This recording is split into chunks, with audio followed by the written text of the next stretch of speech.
Isaac Asimov. Vous avez déjà sûrement entendu parler de lui. Que ce soit à travers le cycle des robots, celui de la Fondation ou bien même de la série qui s'en adapte, Isaac Asimov, écrivain prolifique américain du XXe siècle, a marqué la littérature de science-fiction en y apportant une vision plus grande, incorporant au passage une vulgarisation scientifique bien à lui. Bonjour, bonsoir, c'est Damien. Je vais revenir sur le cycle de la Fondation en y abordant chaque tome qui le compose, donnant certains faits ainsi que mon avis. Je t'invite donc à t'installer confortablement, car toi et moi, on va faire une pause lecture.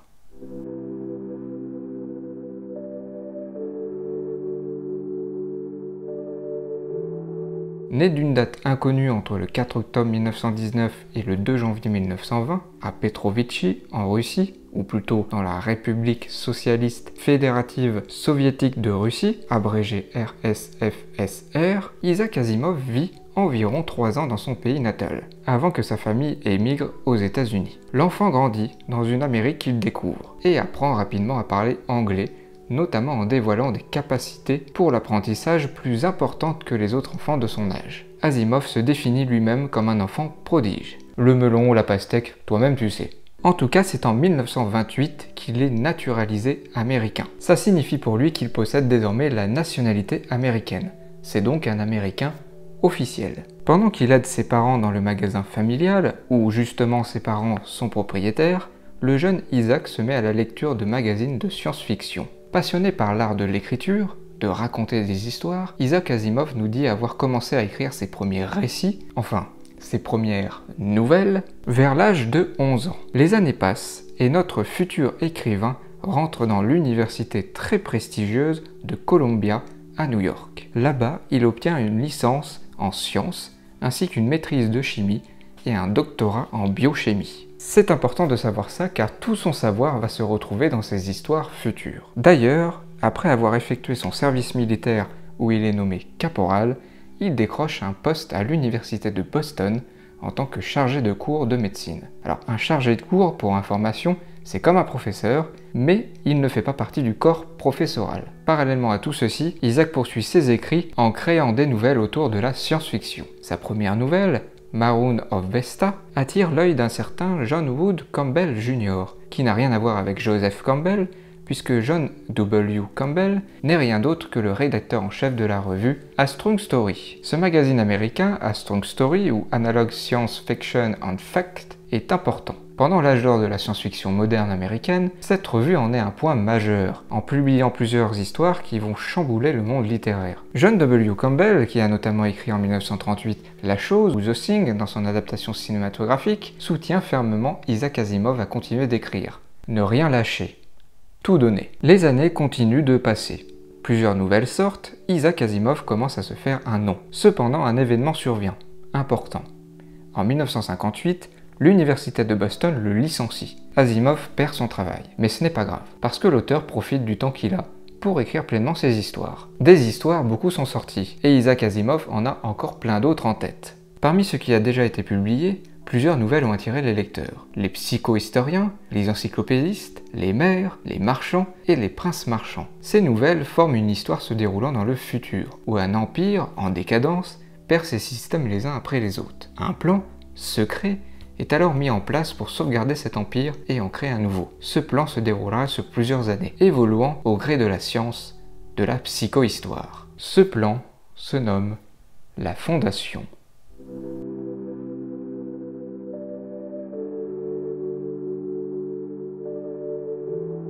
Avant le cycle de la Fondation, il y avait une trilogie. Fondation, Fondation et Empire, et Seconde Fondation forment celle-là. Tous furent composés par des nouvelles ou des romans courts. Tous se virent évoluer en des compilations, formant ainsi le premier tome, le deuxième et le troisième. Une chose est sûre, cette trilogie est apparue dans les années 50. Retenez bien cette date, c'est important.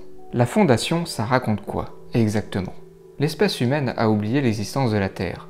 Son emplacement n'est plus connu et son histoire n'est que légende. Nous sommes dans le futur, le vrai, où un empire dirige la galaxie. Il siège sur la planète Trantor, la capitale, grande planète recouverte d'une mégalopole métallique. Trantor donnera d'ailleurs naissance à des planètes similaires dans la pop culture, comme notamment la plus célèbre, Coruscant, dans Star Wars. Sauf que rien ne va plus. Hari Seldon, un mathématicien statisticien, une personne mettant en scène des données mathématiques sous forme de statistiques, a réussi à prédire, dans les grandes lignes, l'avenir de l'Empire. Hari obtient ses résultats grâce à une invention de sa part, la psychohistoire. Cela lui permet, en prenant en compte le comportement global des humains, de connaître les mouvements à venir. C'est ainsi que Hari Seldon annonce la fin de l'Empire et le début de plusieurs milliers d'années de chaos à travers la galaxie, ce qui ne plaît pas à l'empereur. Un procès a lieu pendant lequel Seldon annonce son plan pour sauver la galaxie, le plan Seldon. La finalité de ce plan est de créer une grande encyclopédie afin de ne pas perdre la culture pour réduire le temps du chaos pour qu'un nouvel empire émerge plus rapidement, redonnant à la galaxie un équilibre et une certaine stabilité. Le plan Seldon est accordé par l'Empire, un peu pour mettre de côté cet homme qui prédit la chute de celui-ci et le chaos dans la galaxie. Mais bon. Hari Seldon obtient donc une petite planète à l'extrémité de la galaxie, portant le doux nom ironique de Terminus. En réalité, le plan Seldon est plus complexe que ça. L'encyclopédie n'est qu'une facette, puisque Hari Seldon voit plus grand. Il met en place la fondation, avec comme finalité de créer un empire meilleur. Je résume vulgairement, mais en gros l'histoire, c'est ça. En parallèle, Seldon met en place une seconde fondation, d'où il taira l'existence et sa localisation. La seconde fondation est là pour assurer que la première effectue son travail. La première n'est pas au courant de la seconde, et nous lecteurs, nous ne sommes pas au courant non plus au début. Bref, je reprends. La fondation prend place sur Terminus, sans Seldon, trop âgé, resté sur Trantor. Il sera tout de même présent sous forme d'hologramme, intervenant à chaque crise, autrement dit, à chaque moment où la fondation est amenée potentiellement à disparaître, faisant face à un ennemi puissant. L'histoire se poursuit, évoluant au fil des années, au fil des personnages, passant d'étape en étape, d'enjeu en enjeu, de révélation en révélation. Je possède la trilogie Fondation en un seul livre. Pour être plus précis, l'édition que j'ai est celle de Folio SF, Folio Science-Fiction, version traduite en français par Jean Rosenthal et Pierre Billon, harmonisée par Philippe Gindre. Comme je l'ai dit, cette édition regroupe les 3 premiers tomes, Fondation, Fondation et Empire, et Seconde Fondation. Je me suis ainsi plongé dans cet univers en englobant les 3 tomes majeurs de celui-ci. Ma surprise a été totale, et surtout très bonne. Malgré certains passages un peu en dessous des autres, j'ai apprécié ma lecture et je ne peux que vous conseiller de lire cette trilogie si ce n'est pas déjà le cas.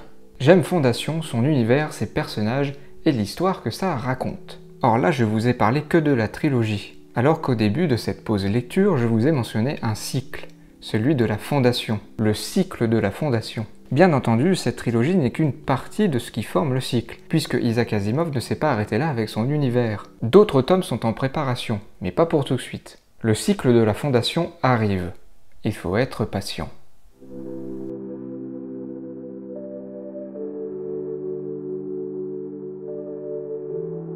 Des choses, il s'en est passé depuis la publication de la Fondation. Isaac Asimov a publié une quantité folle d'histoires, dont parmi elles 2 autres cycles. Le cycle des robots et le cycle de l'Empire. La Fondation, cependant, fait son parcours sans qu'il y ait de poursuite de l'histoire. La trilogie a l'air de se suffire à elle-même pour Asimov.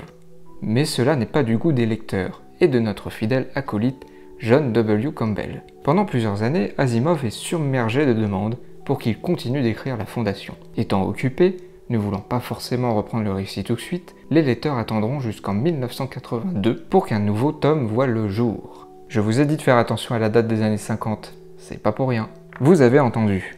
Ce nouveau tome sort en 1982. Il y a donc un écart de presque 30 ans entre le dernier tome de la Fondation et le nouveau. 4 ans plus tard, en 1986, un autre tome sortira. Ces 2 nouveaux tomes se nomment Fondation foudroyée et Terre et Fondation. Je les possède aux éditions Folio SF, traduit en français par Jean Bonnefoy. C'est une édition qui regroupe les 2 tomes. Chose assez cocasse, et il faut le dire, dans le cycle de la Fondation, Fondation foudroyée et Terre et Fondation sont des histoires qui se suivent directement. C'est une première. La trilogie se suivait bien, mais pas directement. Il y avait des ellipses temporelles, ce qui n'est pas le cas ici. Une chose a changé depuis les années 50. Isaac Asimov voit plus grand. Il compte bien faire de son cycle de la Fondation une histoire parmi l'histoire avec un grand H. Celle qui s'articule autour de 3 axes prioritaires. Le cycle des robots, le cycle de l'Empire et le cycle de la Fondation. Autrement dit, la Fondation fait partie plus ou moins correctement des histoires de robots et des histoires d'Empire. Au moment où je vous parle, je n'ai pas encore lu le cycle des robots, ni même celui de l'Empire. Je ne peux donc pas vous en détailler plus précisément ces cycles. De toute manière, je suis là pour la Fondation. Alors parlons-en de ces suites à la Fondation. Comme dit précédemment, Fondation, Foudroyer et Terre et Fondation sont liés directement l'un l'autre et s'ajoutent au cycle des robots ainsi qu'au cycle de l'Empire. C'est ce qui fait pour moi sa plus grande faiblesse et aussi sa plus grande force. C'est aussi cela qui m'a fait décrocher du cycle de la Fondation et qui a piqué ma curiosité sur les autres cycles. Ça va, vous suivez toujours? L'histoire commençait déjà à partir un peu en vrille à la fin de la trilogie, sauf que l'on restait sur le sujet principal de l'histoire, c'est-à-dire la Fondation. Ici, avec ces nouvelles péripéties, nous partons dans le mythe de Gaïa, la légende de la Terre, des pouvoirs, des hybrides, des robots. Fini la Fondation, fini l'Empire, l'histoire s'en va, elle ne reviendra jamais. Fondation, Foudroyer a été moins intéressant à lire pour moi, contrairement à Terre et Fondation, qui a vraiment été difficile à terminer, tellement les éléments que j'avais appréciés dans les 3 premiers tomes n'existent plus ici.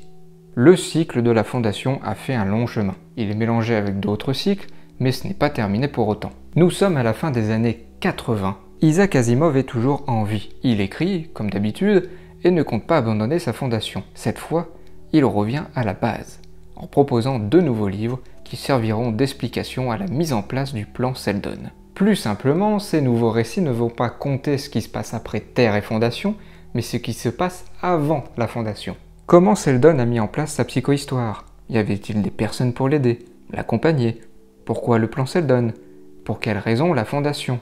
Toutes ces questions que personnellement je ne me posais pas vont avoir, globalement, leur réponse.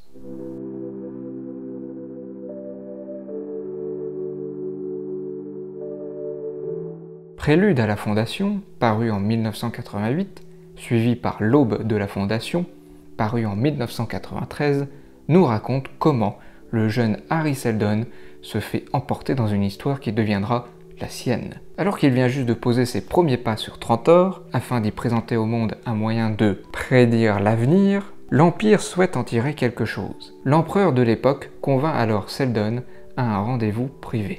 Bien évidemment, ça ne se passe pas vraiment très bien. Les conséquences qui vont suivre marqueront à jamais le jeune Seldon. L'avenir de sa vie, l'avenir de son don à prédire le futur, ne tient qu'à lui. La suite, L'Aube de la Fondation, reprend un peu le style décrit des premiers tomes de la Fondation en nous plongeant dans une histoire, toujours avec Seldon, qui avance dans le temps avec des ellipses temporelles. L'Aube de la Fondation nous apporte les fondements de la Fondation, là où Prélude à la Fondation, qui se passe avant, nous donne les bases de la psychohistoire. Je possède ces 2 tomes aux éditions Pocket. Traduit en français par Jean Bonnefoy, il n'existe malheureusement pas encore de compilation. Si jamais les éditeurs vous passez dans le coin, vous savez ce que vous avez à faire. Retournons à ces tomes, justement. Ce n'est pas vraiment un retour aux sources, à ce qui m'avait plu dans la trilogie du cycle. On reparle de la Fondation, certes, mais peu. L'histoire tourne autour de personnes avec des capacités surhumaines, des robots, de Gaïa et la Terre. Pour faire simple, l'histoire retombe dans ses travers en la fusionnant avec les autres cycles de Isaac Asimov. Encore. Je me répète, mais comme dit précédemment, c'est à la fois la faiblesse et la force d'avoir mélangé 3 cycles pour former une grande histoire. Grande histoire qui se veut parfois incomplète, parfois incohérente, car pas prévue dans son ensemble. Une chose est sûre, cette grande histoire vous fera voyager. Pour combien de temps? Je ne sais pas. Pour ma part, j'ai voyagé, au début, car j'ai été pris avec les personnages, avec les enjeux. C'est le souvenir que je vais garder de mes lectures, le souvenir que je vais garder de la Fondation. Isaac Asimov n'aura pas le temps de continuer de raconter ses récits, de poursuivre, par exemple, Terre et Fondation avec sa fin ouverte, car Isaac Asimov décède le 6 avril 1992 à New York, peu de temps après avoir terminé l'écriture de L'Aube de la Fondation, qui sortira officiellement à titre posthume. Isaac Asimov avait environ 72 ans. Je rappelle que sa date de naissance est floue. Il laisse derrière lui beaucoup de récits, vraiment beaucoup. De la vulgarisation scientifique, de la science-fiction, etc., etc. Bien sûr, dans tout ça, Isaac Asimov laisse au monde ses 3 cycles, ses plus grosses œuvres, le cycle des robots, le cycle de l'Empire et le cycle de la Fondation. Ces cycles ont tout naturellement inspiré la culture et la pop culture, plus particulièrement celui de la Fondation. Je vous ai parlé de Star Wars en exemple, mais je peux aussi mettre en avant les jeux vidéo, comme Mass Effect, que j'aime beaucoup, qui se sont eux aussi inspirés du cycle de la Fondation. Isaac Asimov a marqué la littérature et la culture. Par son récit, il a vu grand. Parfois cela ne collait pas vraiment. Parfois oui, tout fonctionnait. En tout cas, il a donné une histoire mouvementée, dense, intrigante. Pour ma part, j'aime Fondation, même si je ressens une sensation d'inachevé, car l'histoire ne se termine jamais vraiment. J'ai apprécié de suivre ce récit, qui démontre un empire au sommet, sombrant, transformant son peuple qui régresse et perd de son savoir, de sa technologie. Cela nous montre que même si l'on vit dans une société grande par son avancée, elle peut sombrer tout en nous renvoyant à l'âge de pierre ou pire. Cependant, une reconstruction reste faisable, pouvant nous amener bien plus loin que l'on ne pensait, à condition de s'organiser, de pouvoir faire face à ce que l'on ne peut prévoir. Le cycle de la Fondation, c'est une histoire passionnante, qui se perd malheureusement en voulant fusionner avec les autres cycles. Le cycle de la Fondation, c'est quand même une histoire que je vous conseille, au moins pour ces 3 premiers tomes, qui vous plongeront dans un univers que vous allez apprécier suivre.